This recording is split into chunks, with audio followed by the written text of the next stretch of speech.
এক্সহুমা এর অর্থ হচ্ছে কবর থেকে কোনো মানুষকে প্রতিস্থাপন করা।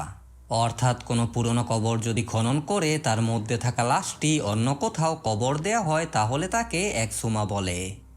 কোরিয়ার জনসংখ্যা ৫ কোটির কিছুটা বেশি। তার মধ্যে ১ কোটিরও বেশি মানুষ এই মুভিটি হলে গিয়ে দেখেছে। অনেকের মতে এটি ২০২৪ সালের সেরা কোরিয়ান হরর মুভি, যা পুরো পৃথিবী জুড়ে ব্যাপক সাড়া ফেলেছে। তো চলুন কথা না বাড়িয়ে শুরু করা যাক আজকের এক্সপ্লেনেশন। আর এমন নতুন নতুন মুভির এক্সপ্লেনেশন ভিডিও সবার আগে দেখতে চাইলে চ্যানেলটি সাবস্ক্রাইব করে দিন। মুভি শুরুতেই আমরা হাওলিন এবং বঙ্গিলকে দেখতে পাই। তারা সামান বা ওজা, মৃত আত্মাদের তাড়ানোই তাদের পেশা। তারা একটি হসপিটালে এসে পৌঁছায়। সেখানে একটি বাচ্চা ছেলে ছিল। সে যখনই সজাগ থাকে তখনই কান্না করে। ডাক্তাররা তার কোনো রোগ ধরতে পারেনি, তাই তাদেরকে এখানে ডাকা হয়েছে। হাওলিন বুঝতে পারে শিশুটির শরীরে কবরের বাতাস রয়েছে, অর্থাৎ তার কোনো মৃত পূর্বপুরুষের আত্মা তাকে বিরক্ত করছে। সেখান থেকে তারা এই শিশুর পিতা পার্ক জিয়াংয়ের সাথে দেখা করতে যায়। জিয়াং জানায় বাড়ির সবাই অদ্ভুত সব স্বপ্ন দেখে। তার ভাই এই স্বপ্নের কারণে পাগল হয়ে মারা গেছে। এখন তার সদ্য জন্ম হওয়া ছেলের সাথেও এমনটাই ঘটছে। হাওলিন জানায় তাদের কোনো পূর্বপুরুষের আত্মার কারণে এমনটা হচ্ছে। যদি সেই পূর্বপুরুষের লাশটি জ্বালিয়ে দেওয়া হয় বা নিরাপদ কোনো স্থানে সব নিয়ম মেনে কবর দেওয়া হয় তাহলে আত্মাটি মুক্তি পাবে এবং সেই আত্মাটি আর তাদের বিরক্ত করবে না। তারপরে সিনে আমরা জিনসাংকে দেখতে পাই। তিনি এক্সহুমা বা কবর প্রতিস্থাপনের কাজ করেন। তার প্রধান সহকারী হচ্ছে ইয়ংগেল। তারা রাতে বসে ডিনার করছিল। তখন হাওলিন এবং বঙ্গিল তাদের সাথে দেখা করতে আসে। হাওলিন জিনসাংকে জানায় তাদের জন্য একটি কাজ রয়েছে। পুরনো একটি কবর খুঁড়ে তা প্রতিস্থাপন করতে হবে। বিনিময়ে পাওয়া যাবে অনেক টাকা। সিন শিফট হয়। তারা সবাই এগিয়ে যায় একটি পাহাড়ের দিকে। সেই পাহাড়ের চূড়ায় কবর দেওয়া হয়েছিল পার্ক জিয়াংয়ের দাদাকে। হাওলিনের মতে তার আত্মাটি তাদের বিরক্ত করছে। তারা পাহাড়ে উঠে গাড়ি পার্ক করে, তারপর সামনে এগিয়ে যায়। জিনসাং লক্ষ্য করে অনেকগুলো শেয়াল একটি গাছের নিচে দাঁড়িয়ে আছে, যা ছিল অদ্ভুত। অবশেষে তারা সেখানে এসে পৌঁছায়। জিনসাং সবকিছু পর্যবেক্ষণ করা শুরু করে। কবরের ফলকে তিনি কারো নাম খুঁজে পান না। তিনি এই ব্যাপারে পার্ক জিয়াংকে জিজ্ঞেস করেন। জিয়াং জানায় তার দাদা অনেক ধনী ব্যক্তি ছিল, আর সে সময় ধনী ব্যক্তিদের অনেক দামি জিনিসের সাথে কবর দেয়া হতো। তাই সেসব কবর থেকে লাশ এবং জিনিসপত্র চুরি যাবার অনেক সম্ভাবনা থাকত। এই সমস্যা থেকে মুক্তি পাবার জন্য তারা একজন সন্ন্যাসীর কাছে যান। তিনি এই নির্জন পাহাড়ের উপর কবর দিতে বলেন, যেন চোরেরা এই কবরের সন্ধান না পায়। জিনসাং সেখানে অদ্ভুত কিছু লক্ষ্য করে, তাই তিনি কাজটি করবেন না বলে চলে যান। গাড়িতে তিনি তাদের জানান, আমি ৪০ বছর ধরে কবর খোঁড়ার কাজ করি। আমি কখনো এমন ভয়ঙ্কর কবর দেখিনি। এই কবরে কোনো ভয়ঙ্কর আত্মার বাস রয়েছে। এই কবর খোঁড়া হলে সে সবাইকে মেরে ফেলবে। রাতে তারা একসাথে আলোচনায় বসে। জিনসাং কিছুতেই রাজি হচ্ছিল না। তখন হাওলিন বলে, আমরা আত্মা প্রতিস্থাপন কৌশল ব্যবহার করতে পারি। এটি এমন একটি কৌশল যেই কৌশলে একটি আত্মাসহ লাশকে প্রতিস্থাপন করা হয়। তবে এই ক্ষেত্রে লাশটি আর অন্য কোথাও কবর দেয়া যায় না, লাশটি জ্বালিয়ে ফেলতে হয়। জিনসাং এতে রাজি হয়, কারণ এই পদ্ধতিতে তেমন বিপদ নেই। পরদিন তারা তাদের কাজ শুরু করে। সেখানে পার্ক জিয়াংয়ের ফুপিও ছিল। হাওলিন সেখানে একটি রিচুয়াল করছিল। অন্যদিকে একদল লোক কবর খোঁড়ার কাজ করছিল। খুঁড়তে খুঁড়তে তারা কফিনটি খুঁজে পায়। হাওলিন তার রিচুয়াল শেষ করে। কফিনটি ছিল বেশ পুরনো, কিন্তু তার মধ্যে খোদাই করা ছিল রাজপরিবারের চিহ্ন। তারা কফিনটি গাড়িতে তোলে। গাড়িতে করে এটিকে নিয়ে যাওয়া হবে। তারপর লাশটি জ্বালানো হবে। এদিকে মাটি খোঁড়ার জন্য যারা এসেছিল তারা কবরের ভেতর অন্য কিছু আছে কিনা খুঁজছিল। তখন নিচ থেকে উঠে আসে অদ্ভুত এক সাপ। লাল শরীরে ছিল কালো ডোরা কাটা। সেখানে একজন বেলচা দিয়ে সাপটির মাথা কেটে ফেলে। সাপটি মানুষের মতো চিৎকার করে। চারপাশ থেকে এগিয়ে আসে ঝড়ো হাওয়া। আকাশে একটি কালো মেঘ উড়ে যায় গাড়ির দিকে। প্রচণ্ড বৃষ্টি শুরু হয়। জিনসাং জানায় এই বৃষ্টির মধ্যে লাশটিকে জ্বালানো সম্ভব নয়। বৃষ্টি থামা পর্যন্ত অপেক্ষা করতে হবে। তাই তারা কফিনটি নিয়ে আসে একটি হসপিটালে। আজ রাতে কফিনটি এখানেই রাখা হবে। কাল বৃষ্টি থামলে লাশটি জ্বালানো হবে। সেখানে জিনসাং ইয়ঙ্গেলকে কফিনের দায়িত্ব দিয়ে বেরিয়ে পড়ে। এগিয়ে যায় সেই পাহাড়ের দিকে। সেখানে তিনি যান একটি মন্দিরে। এই মন্দিরটি ছিল সেই সন্ন্যাসীর, যে পার্ক জিয়াংয়ের দাদার কবরটি সেই পাহাড়ে দেবার কথা বলেছিল। সেখানে তার দেখা হয় মন্দিরের বর্তমান পুরোহিতের সাথে।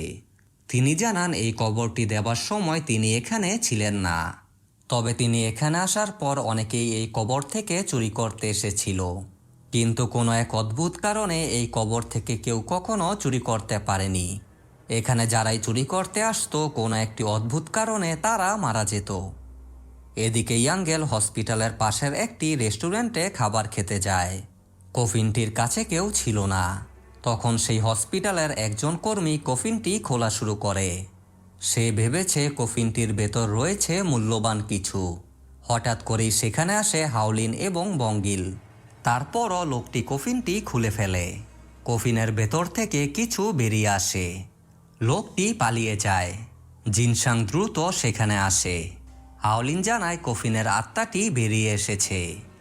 সিন শিফট হয়। আমরা পার্ক জিয়াংয়ের বাবাকে দেখতে পাই। তিনি জানালার সামনে বসেছিলেন। তখন বাইরে থেকে কথা বলে ওঠে তার বাবা, অর্থাৎ কফিন থেকে বেরিয়ে আসা সেই আত্মাটি। আত্মাটি তাকে বলে জানালা খুলে দিতে। তিনি তার বাবার কণ্ঠ শুনে জানালা খুলে দেয়। বাইরে থেকে কিছু ভেতরে আসে। তারপর পার্ক জিয়াংয়ের বাবাকে হত্যা করে।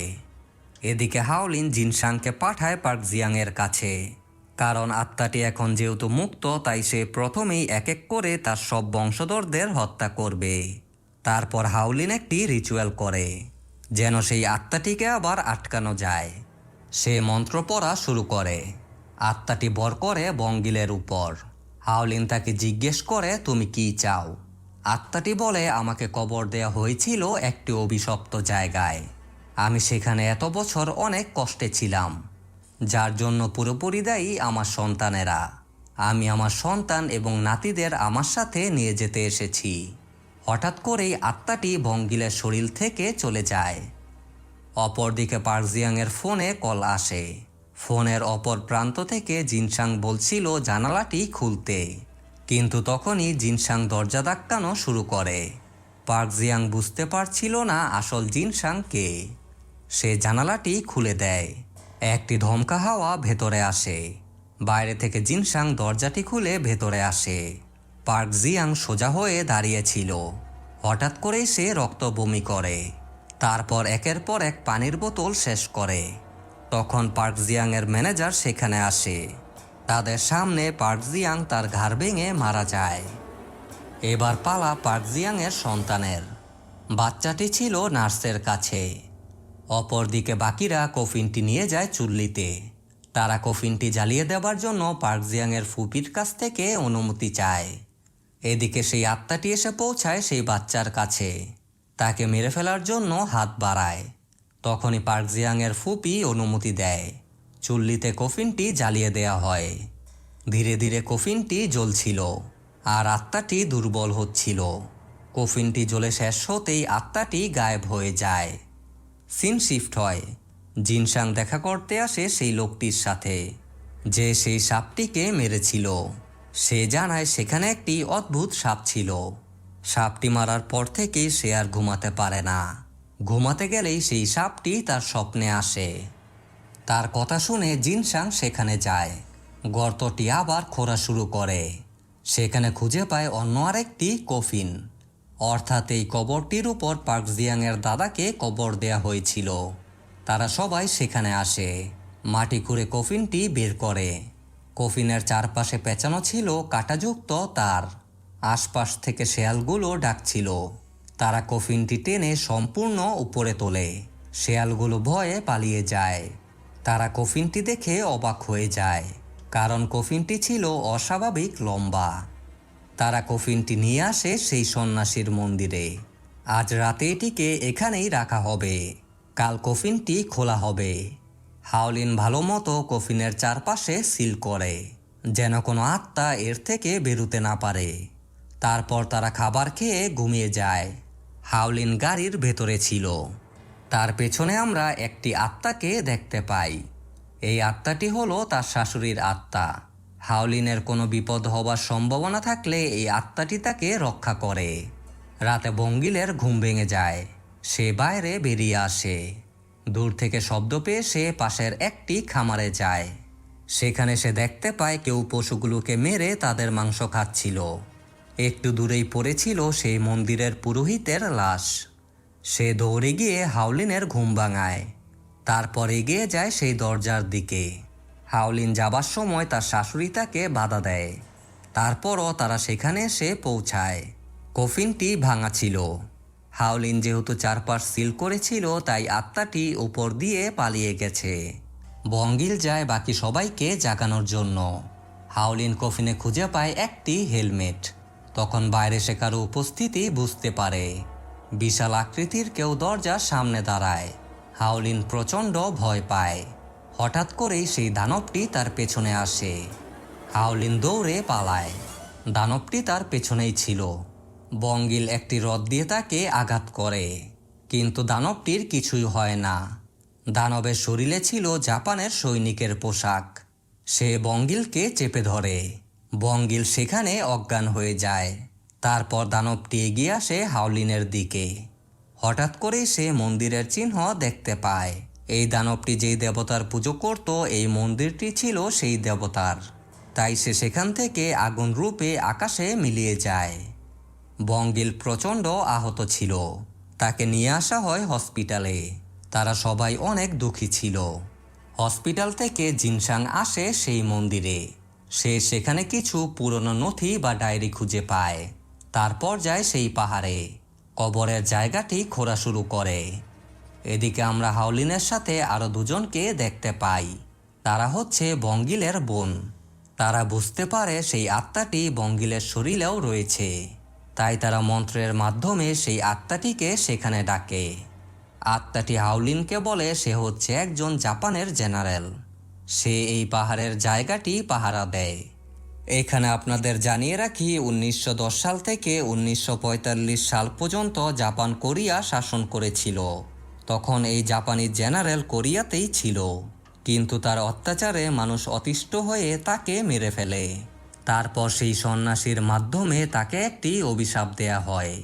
তার আত্মাটি কখনোই মুক্তি পাবে না। সে সবসময় সেই পাহাড়েই থাকবে এবং সেই জায়গাটিকে রক্ষা করবে। এখন আপনাদের মনে প্রশ্ন জাগতে পারে, তাহলে পার্ক জিয়াংয়ের দাদাকে সেখানে কেন কবর দেয়া হয়েছিল? আসলে সেই সময় ধনী কাউকে কবর দিলেই তাদের কবরে চুরি হতো। তাই তাকে সেখানে কবর দেয়া হয়েছিল, যেন জেনারেলের আত্মা কবরটিকে রক্ষা করতে পারে। অপরদিকে জিনসাংয়ের সামনে থেকে মাটি সরে যায়। মাটির ভেতর ছিল সেই জেনারেলের শরীর।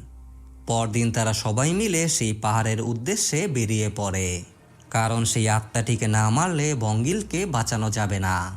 তারা জ্যান্ত মাছ সেই কবর থেকে সেখানকার একটি বটগাছ পর্যন্ত ফেলে রাখে। আর সবার মুখে লেখা ছিল একটি মন্ত্র। তাদের প্ল্যান হচ্ছে সেই কবর থেকে দৈত্যটিকে সেই গাছ পর্যন্ত আনবে। তখন জিনসাং কবরে খুঁজবে কেন সেই দৈত্যটি এখানে ফিরে এসেছে। তারপর তাকে হত্যা করবে। ধীরে ধীরে রাত হয়। তারা অপেক্ষা করছিল সেই দৈত্যটির জেগে ওঠার। রাত গভীর হতেই সেই দৈত্যটি কবর থেকে বেরিয়ে আসে। মাছ খেতে খেতে এগিয়ে যায় সামনে। হাওলিন সেই গাছের মধ্যে দোয়া সৃষ্টি করে। জেনারেল ধীরে ধীরে এগিয়ে আসছিল তার দিকে। জিনসাং এবং ইয়ঙ্গেল কবরে নামে। তারপর মাটি খোঁড়া শুরু করে। অন্যদিকে হাওলিন সেই দৈত্যটির সাথে সেই সময়ের যুদ্ধের ব্যাপারে কথা বলা শুরু করে, যেন জিনসাংরা তাদের কাজ করার জন্য সময় পায়। কিন্তু তারা সেখানে কিছুই খুঁজে পায় না। দৈত্যটি হাওলিনের দিকে এগিয়ে আসে। তখন তাকে রক্ষা করার জন্য আসে তার শাশুড়ি। হাওলিন কবরের দিকে দৌড়ে যায়। দৈত্যটি তার শাশুড়িকে মেরে আগুন রূপে আকাশে উঠে যায়। এগিয়ে যায় তার কবরে। কিন্তু কবরের ভেতর ছিল জিনসাং। দৈত্যটি সোজা নেমে আসে তার কবরে। জিনসাংয়ের সামনে দাঁড়িয়ে তার বুকে আঙ্গুল ঢুকিয়ে দেয়। তখন হাওলিন গোরার রক্ত তার শরীরে ঢেলে দেয়। দৈত্যটি গায়েব হয়ে যায়। তার হেলমেটটি পড়েছিল, তার রক্তের কারণে গলে যাচ্ছিল। যা দেখে জিনসাং বুঝতে পারে এই দৈত্যটিকে কিভাবে মারা যাবে। তখনই দৈত্যটি এসে হাওলিনদের চেপে ধরে। হাওলিনের চোখের সামনে ভেসে ওঠে দৈত্যটিকে কবর দেবার দৃশ্য। জিনসাং একটি কাঠের টুকরো নিয়ে দৈত্যের পায়ে ঢুকিয়ে দেয়। দৈত্যটি প্রচণ্ড যন্ত্রণায় চিৎকার করে ওঠে। হাওলিনদের ছেড়ে দেয়, তারপর চেপে ধরে জিনসাংকে। ইয়াংয়ের লোহার সাহায্যে তাকে মারছিল, কিন্তু তার কিছুই হয় না। তখন জিনসাং কাঠের মধ্যে রক্ত লাগায়, তা দিয়ে আঘাত করে দৈত্যকে। দৈত্যটি আহত হয়, তারপর বারবার তাকে আঘাত করতে থাকে। জিনসাংও আহত ছিল, সে কাঠের মধ্যে আরও রক্ত লাগায়। তারপর দৈত্যটির মাথায় বাড়ি দিয়ে তা গলা থেকে আলাদা করে ফেলে। সাথে সাথেই বঙ্গিলের জ্ঞান ফেরে, অর্থাৎ আত্মাটি মারা গেছে। জিনসাংকে দ্রুত হসপিটালে নেওয়া হয়। তারা সবাই ধীরে ধীরে সুস্থ হয়ে যায়। মুভি লাস্ট সিনে আমরা দেখতে পাই হাওলিন ও বঙ্গিল এখনও তাদের কাজ চালিয়ে যাচ্ছে। তবে হাওলিন সেই দৈত্যটিকে তার ভীষণে দেখতে পায়। আর ইয়ঙ্গেল এখন নিজেই কবর খোঁড়ার কাজ শুরু করেছে, কারণ জিনসাং এই কাজ ছেড়ে দিয়েছে। অসাধারণ এই মুভিটি এখানেই শেষ হয়। তো কেমন লাগলো আজকের মুভিটি? কমেন্ট করে আপনার মতামত জানাতে ভুলবেন না। আর ভিডিওটি ভালো লাগলে এবং এমন নতুন নতুন মুভির এক্সপ্লেনেশন ভিডিও সবার আগে দেখতে চাইলে চ্যানেলটি অবশ্যই সাবস্ক্রাইব করে দিবেন। শীঘ্রই আবার ফিরে আসবো নতুন কোনো ভিডিও নিয়ে। ততদিনের জন্য সবাই ভালো থাকবেন, সুস্থ থাকবেন। আল্লাহ হাফেজ।